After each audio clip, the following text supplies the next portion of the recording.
I guess you're wondering, right, how I actually got into property to start off with.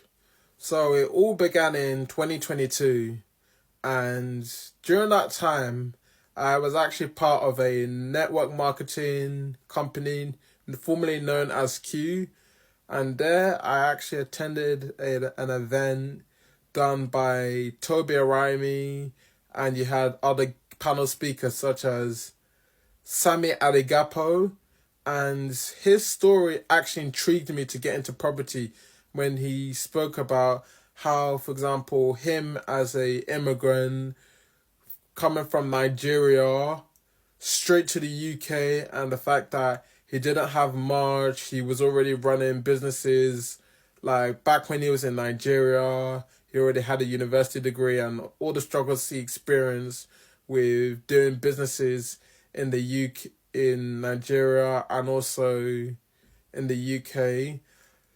It was his story that actually intrigued me, because I know he mentioned something along the lines of he had used to work at a fast food restaurant and do a bit of construction, I believe, from his story.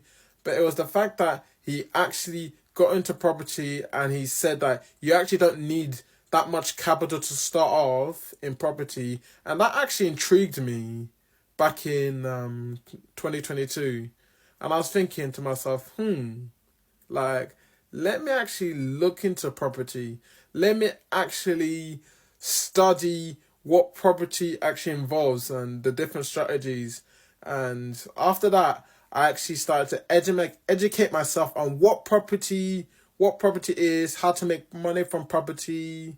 I was watching business books, listen to things like Rich Dad Poor Dad, Think and Grow Rich, and there's another one. I forgot what it's called. I probably might try and list it in the comment section if I remember what it's called. And I would listen to those, and it would give me an insight of the fact that you need to build rapport with people, capture people's attention, because that's what people want. Like, when you're trying to like do business and you're trying to make money from what you're doing, you want to capture people's emotion, people's pain points, because that way is people need to hit an engaging hook, and that's what grabs their attention, and it makes them think, let me actually engage with this. Let me actually see if this is really genuine or not. Do you get what I mean?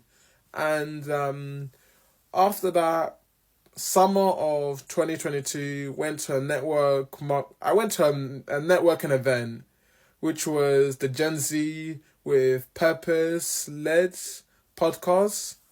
And back then, I actually connected with different people in property. I remember connecting with people like Denzel Jones. Shout out to him. Nice guy who's doing really well in property for himself. And when I connected with other people in property, I got a feel of what the industry is like, and I did my own research on it.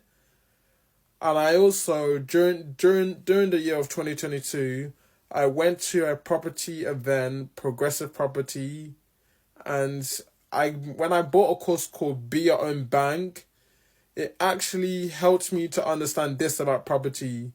People don't care about how much you know until they know how much you care.